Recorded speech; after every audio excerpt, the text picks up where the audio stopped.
بسم اللہ الرحمن الرحیم۔ السلام علیکم۔ میری بچپن کی سہیلی کی شادی تھی، اس لیے میں گاؤں گئی ہوئی تھی۔ واپسی پر رات ہو گئی۔ میرے ساتھ میرے امی اور ابو دونوں تھے۔ ہم لوگ ٹرین میں سفر کر رہے تھے۔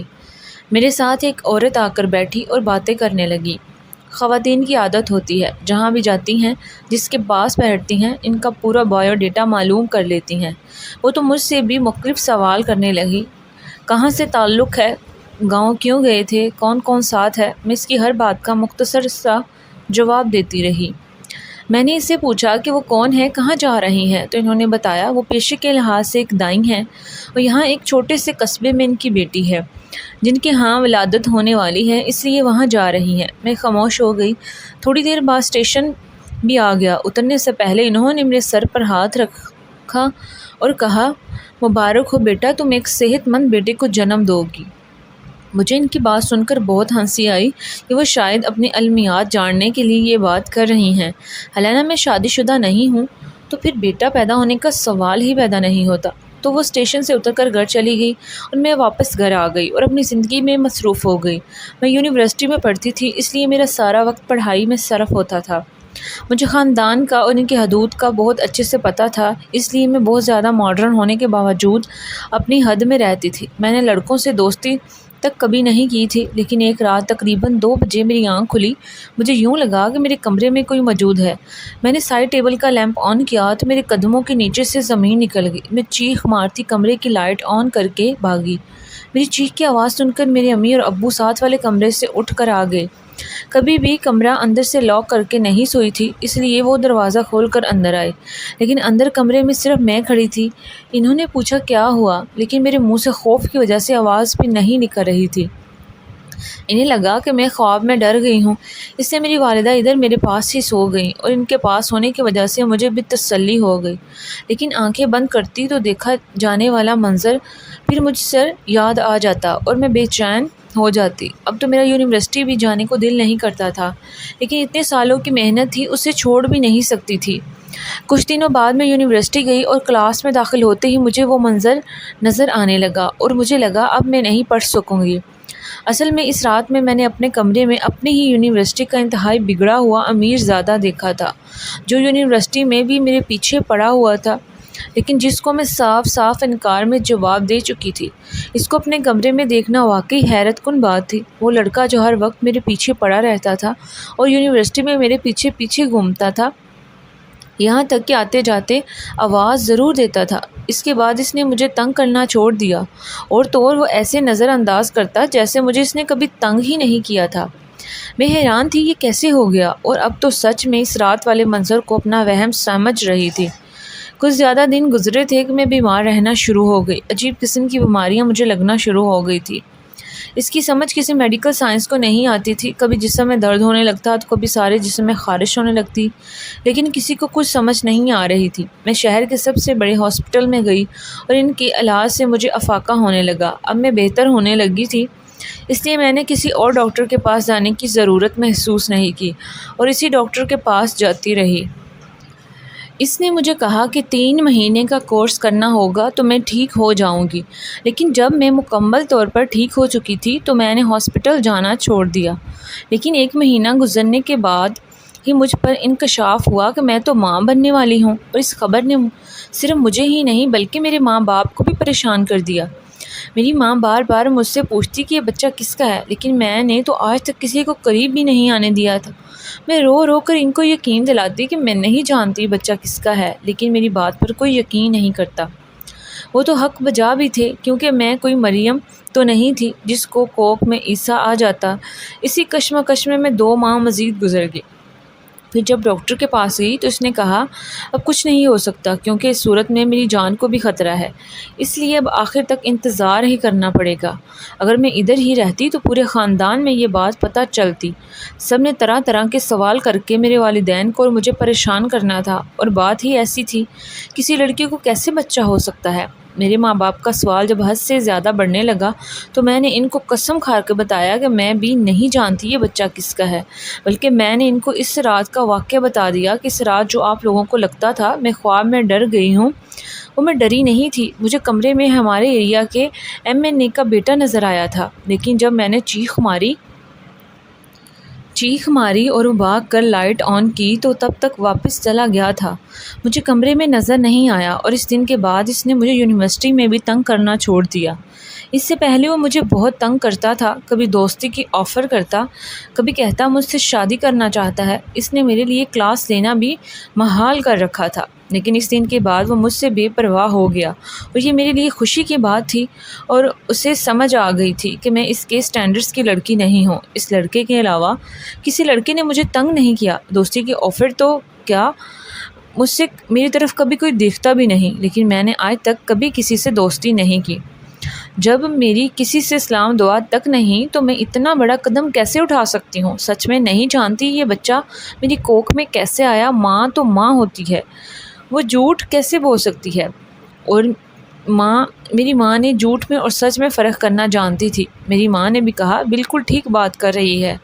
پریشانی حد سے زیادہ ہو گئی تھی، اس لیے ماں سے کہا کہ ہمیں کچھ عرصے کے لیے دوسرے شہر چلے جانا چاہیے۔ ہم کچھ مہینوں کے لیے گاؤں میں واپس گئے جہاں میری دوست کی شادی تھی اور جہاں کی دائی نے مجھے یہ کہا تھا کہ تم ایک صحت مند بچے کو جنم دو گی۔ وہاں پر ہمیں کوئی نہیں جانتا تھا، اس لیے کسی کو نہیں معلوم تھا میں شادی شدہ ہوں یا نہیں، اس لیے وہ سارے ماں ادھر ہی رہی اور اسی دائی کے ہاتھوں میرا بیٹا پیدا ہوا، اور اتنا عرصہ پہلے ایک انجان دائی کی کہی ہوئی بات پوری ہوگی۔ بچے کی پیدائش کے بعد کچھ عرصہ تو میں گاؤں میں رہی اور مکمل ٹھیک ہو گئی تو ہم لوگ گھر واپس آ گئے، لیکن بچہ وہاں گاؤں میں ہی چھوڑ آئی، ایک ایسے جوڑے کے پاس جو بے اولاد تھا۔ مجھے لگا اب زندگی آسان ہوگی، لیکن زندگی کی اصل مشکل تو اب شروع ہوئی۔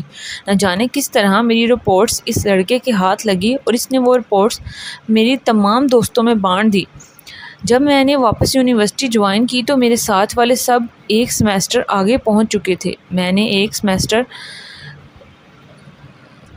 فریز کروا دیا تھا، لیکن ان سب کے پاس میری رپورٹ تھی، اس لیے سب ہی مجھ سے سوال کر رہے تھے کہ کس کا بچہ تھا، کس کے ساتھ چکر ہے اور بچہ کدھر ہے۔ کبھی کوئی کیا پوچھتا تو کبھی کوئی کیا۔ میرے لیے یونیورسٹی میں رہنا مشکل ہو گیا تھا، کس کو صفائیاں دیتی اور کون میری بات پر یقین رکھتا۔ میرا آخری سیمسٹر بہت ہی مشکل سے جیسے تیسے کر کے میں نے مکمل کر لیا اور یونیورسٹی سے نکل آئی۔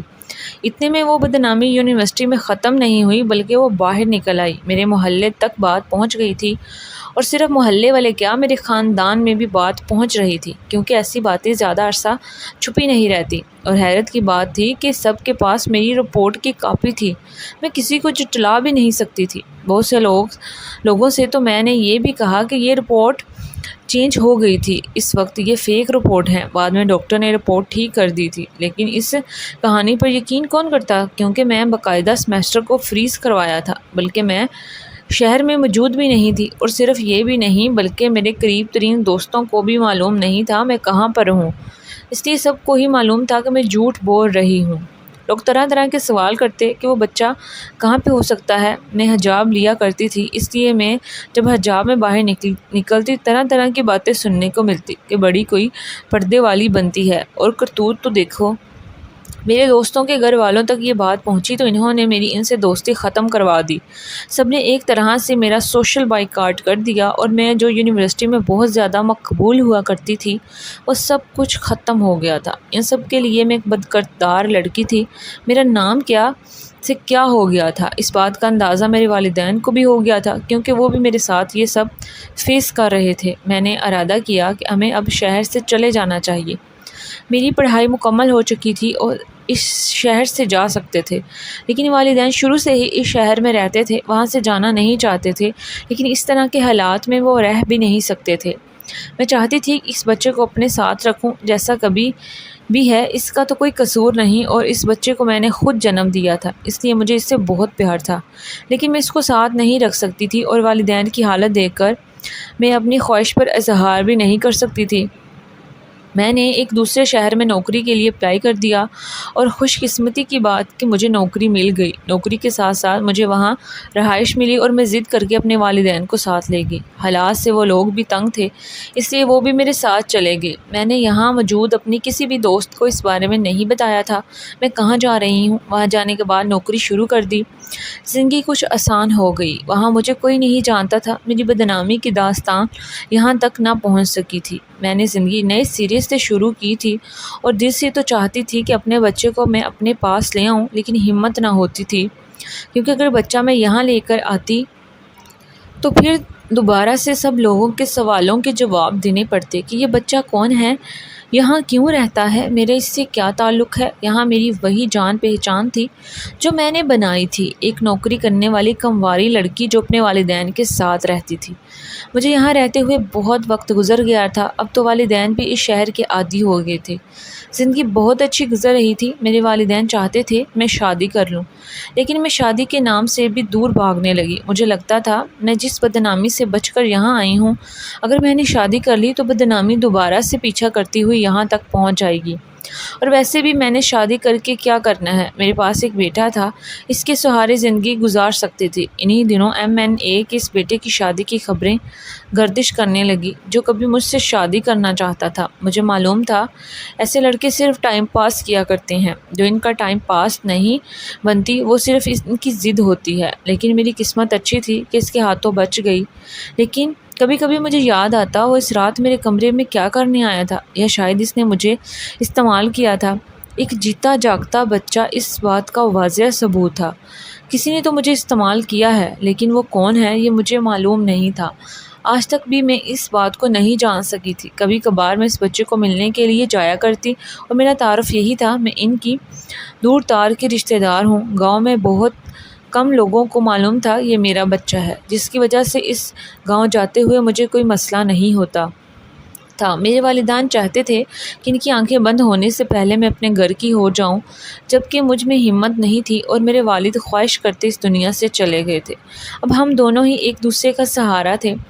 میں دل ہی دل میں اللہ سے دعا کرتی کہ میرا مجرم جو بھی ہے اس کے بارے میں اللہ پاک تو سب جانتے ہیں، اس کو ایسی سزا کی کہ دنیا اس کی سزا دیکھے۔ میں نے معاملہ اللہ پر چھوڑ دیا تھا، اور خدا کبھی بھی کسی کے ساتھ بے انصافی نہیں کرتا، اس بات کا مجھے یقین تھا۔ میں نے اپنی زندگی کا محور اپنی ماں اور اس بچے کو بنا لیا تھا۔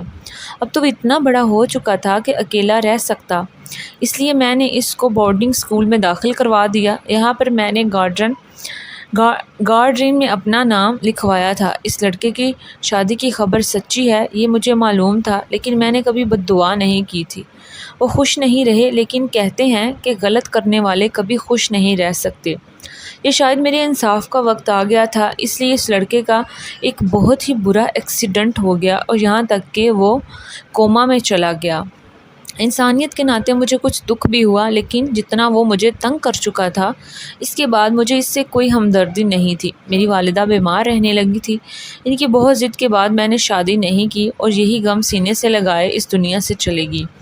ان سب کا قصوروار وہ شخص تھا جو میرے بچے کا باپ تھا، جس نے میرے ساتھ ساتھ میرے ماں باپ کی زندگی برباد کر ڈالی تھی۔ میں نے ساری زندگی اپنے بیٹے کے لیے وقف کر دی، جس کے باپ کا نام تب میں نہیں جانتی تھی، اور میں نے اس کو قانونی طریقے سے اڈاپٹ کر لیا تھا، اس لیے اب میں اسے اپنے گھر بھی لا سکتی تھی اور سب کے سوالوں کے جواب بھی دے سکتی تھی۔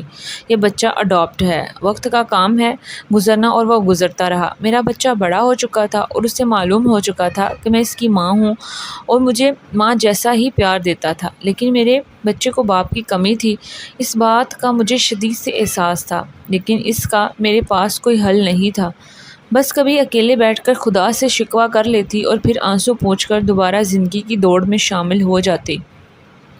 اس لڑکے کے بارے میں معلومات مجھے ملتی رہتی تھی کہ وہ کوما سے باہر تو آ چکا ہے، لیکن برے طریقے سے زخمی ہوا ہے کہ وہ اب کبھی باپ نہیں بن سکتا، اور اس کی اس کمی کی وجہ سے اس کی بیوی بھی اسے چھوڑ کر جا چکی تھی۔ یہ ساری معلومات میڈیا سے بھی ملی تھی، لیکن میں یہ سب بہت پیچھے چھوڑ آئی تھی، اور وہ لوگ جو صرف مجھ پر باتیں کیا کرتے تھے وہ تو شاید مجھے بھول گئے۔ جب ہماری کمپنی کے شہر میں برانچ مینیجر کی ویکسین آئی تو مجھے اس پوسٹ سے بھیج دیا گیا۔ وہاں اپنا گھر تو تھا ہی، اس لیے میں نے جانے سے انکار نہیں کیا اور واپس اس شہر میں چلی گئی جس نے مجھے بھاگنے پر مجبور کیا تھا۔ وہاں جانے کے بعد اس لڑکے کے بارے میں زیادہ معلومات ملی کہ اب مکمل طور پر ٹھیک تو ہو چکا ہے، لیکن باپ بننے کی صلاحیت سے محروم ہو گیا ہے۔ اور پھر وہی ہوا جس کے بارے میں نے کبھی نہیں سوچا تھا۔ بیٹا تو میرا بورڈنگ اسکول میں پڑھتا تھا، اس لیے میں گھر میں اکیلی ہوتی تھی۔ میں شام کو آفس سے گھر واپس آئی تو تھوڑی دیر بعد وہ ڈاکٹر جس نے سالوں پہلے میرا علاج کیا تھا وہ میرے گھر آ گئی۔ میں نے اسے بٹھایا، میں اس کی آمد پر حیران تھی، میں نے اس کے احسان مند تھی اور اس کی دائی سے ہی میں ٹھیک ہو گئی تھی، لیکن اس نے مجھے کہا کہ وہ مجھ سے معافی مانگنے آئی ہے کیونکہ وہ ریٹائر ہو چکی ہے اور کینسر کی مریضہ ہے، کبھی بھی مر سکتی ہے۔ سب سے بڑی بات، وہ میری ہی مجرم ہے، اس لیے وہ مجھ سے معافی مانگنے آئی ہے۔ مجھے حیرت ہوئی کہ وہ مجھ سے کس بات کی معافی مانگ رہی ہے، تو اس نے بتایا جب اس کے پاس میں علاج کروا رہی تھی تب MNA کے اسی بیٹے نے اس کو پیسے دیے تھے تاکہ میں علاج کی اڑ میں تم پر لوگوں کا طریقہ آزماؤں، اور میں نے وہ طریقہ آزمایا اور وہ کامیاب ہو گیا۔ مجھے معلوم ہے کہ تمہارا کوئی بچی یا بچہ بھی ہوگا اور وہ بچی یا بچہ اسی لڑکے کا ہے۔ مجھے میرا ضمیر چین نہیں لینے دے رہا تھا، اس لیے میں تم سے معافی مانگنے آئی ہوں۔ جب وہ خود اپنا جرم قبول کر رہی تھی تو اس کے بعد اسے کیا کہتی، جسے قدرت کی طرف سے سزا مل چکی تھی، اس لیے میں نے اسے کھلے دل سے معاف کر دیا۔ لیکن میں جو ہمیشہ سوچتی تھی کہ میرے بچے کا باپ کون ہے اور میرا مجرم کون ہوگا، اس سوال کا جواب مل گیا تھا، اور ساتھ ہی خدا کے حساب پر یقین تھا کہ اس نے ایسی سزا دی کہ کبھی بھی باپ نہیں بن سکتا۔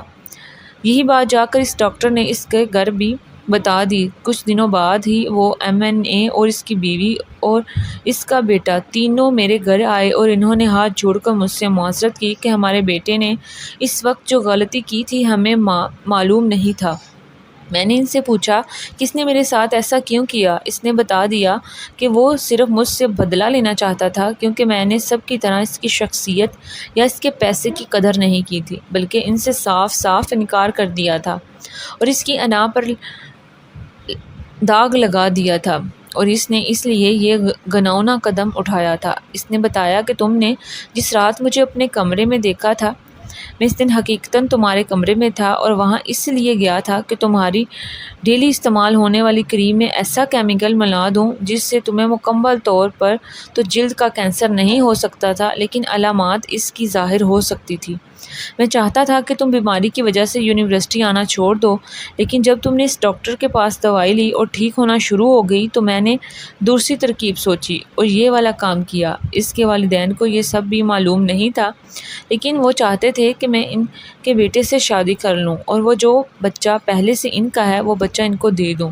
میں اپنا بیٹا تو کسی صورت ان کو دینا کو تیار نہیں تھی، لیکن اس بوڑھے ماں باپ کے بندھے ہوئے ہاتھوں کے دیکھنے کے بعد شادی پر تیار ہو گئی۔ کبھی میرے کردار پر انگلی اٹھانے والے آج مجھ پر رکش کر رہے تھے کیونکہ اتنے بڑے خاندان کی کمزوری میرے ہاتھ میں تھی۔ ان کا وارث میرے پاس تھا، پر میں چاہتی تو کبھی ان کے پاس نہیں رہ سکتا تھا، اور یہ خدا کا انصاف تھا، اور بے شک خدا بہترین انصاف کرنے والا ہے۔ اگر آپ لوگوں کو میری کہانی پسند آئی ہے تو اس طرح کی مزید کہانیوں کے لیے میرے چینل کو سبسکرائب کریں اور ویڈیو کو لائک شیئر ضرور کریں۔